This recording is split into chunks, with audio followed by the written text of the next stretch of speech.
Hello guys, so today we are going to discuss this problem power xn.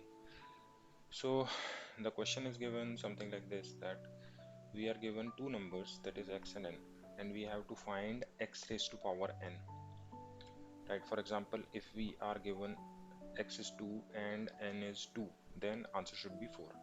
If x is 2 and n is 5, the answer is 35 32.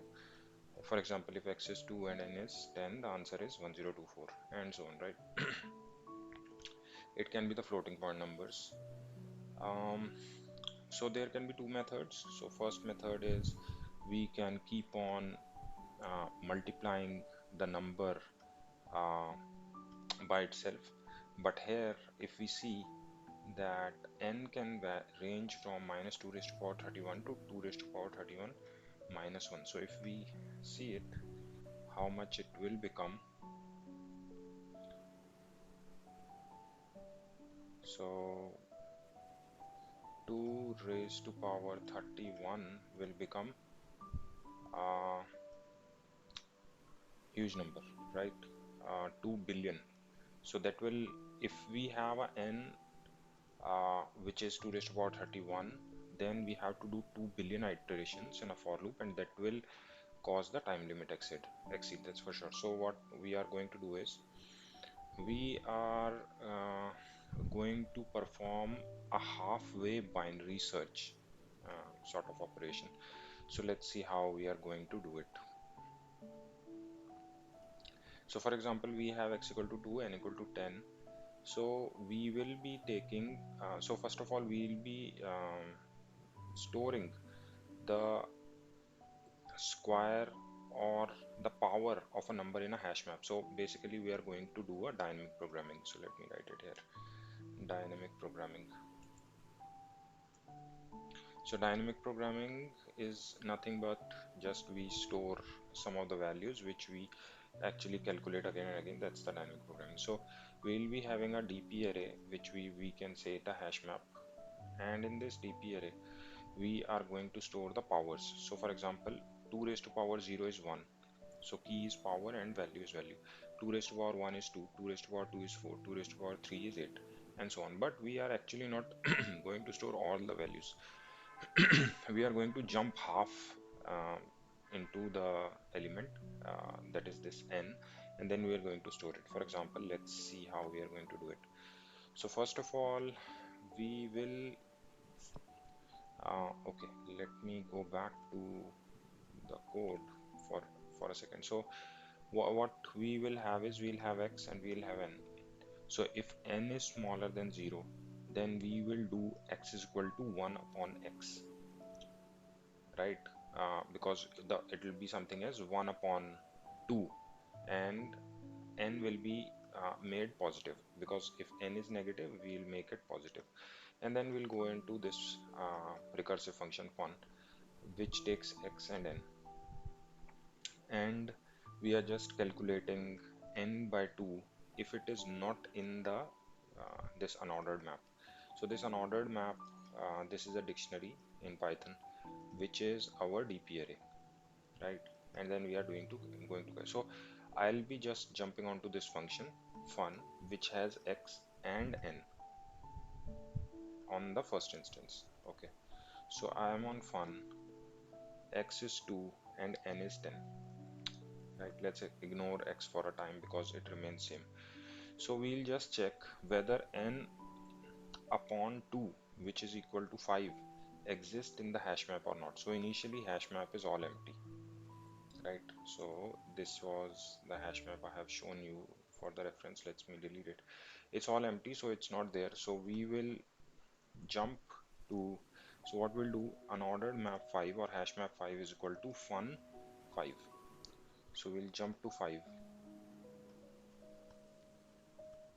Now in a recursive function 5, we'll just check n upon 2, which is equal to 2.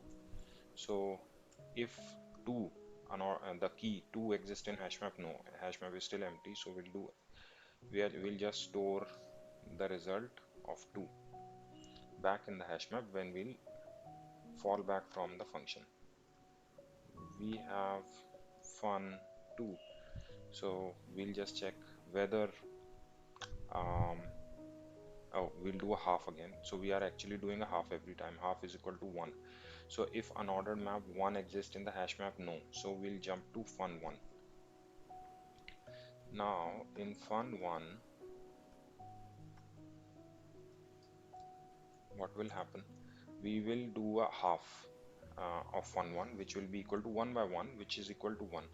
So we have a condition that if n is equal to 1, so this is n, we will return the number itself, that is we'll return 2, x is 2 here. So here we will have 2 and this fun1 will be equal to 2, so our unordered map 1 will be filled with 2, which is correct, right? 2 raised to power 1 is 2 itself. Then we will check that if this n is divisible by 2, right? So again one thing is there, right? Let me show you one more thing first. So 2 raised to power 8 can be formed by 2 raised to power 4 multiplied by 2 raised to power 4, right? And 2 raised to power 9 can be formed by 2 into 2 raised to power 4 into 2 raised to power 4, right? So here we will just check what is the power which is present in the function. So power is 2 here, which is even. So we can actually form 2 by 1 1, right? So what we'll return here, we will return unordered map 1 into unordered map 1, right? As we can see, 8 can be formed by half of 8, so 2 can be formed by 1 and 1. So unordered map 1 and unordered map 1 multiplication, which will be equal to 2 into 2 4. So we will be returning 4 here. So here fun of 2 in this unordered map will become 4, right? So we have 2 and we have 4. Now what happens here, what we are going to return out of this function? So now we have power as 5, which is an odd number. So what we are going to return? We are going to return 2 multiplied by unordered map of 2 multiplied by unordered map of 2, right? Because we have seen that whenever a power is odd, we need to multiply one number and then we have to multiply half of the powers. So half of the powers which are stored in an order map. So it is 2 into 4 into 4. So it will become 32. So we will have fun of 5 which is equal to 32 and we'll store it in an order map 5. So we'll have 5 as 32, right? So far so good. So now since we want to calculate the power of 10, what we'll return? We'll return unordered map of 5 into unordered map of 5, right? Because the power now, that is 10, is even, so it can be formed by half of the powers.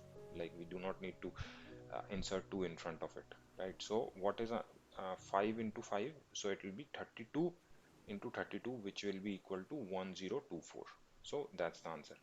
So if we see this approach, we are actually jumping on half of the values, that forms a sort of a binary search tree, and the time complexity of binary search tree or um, the binary search is log n.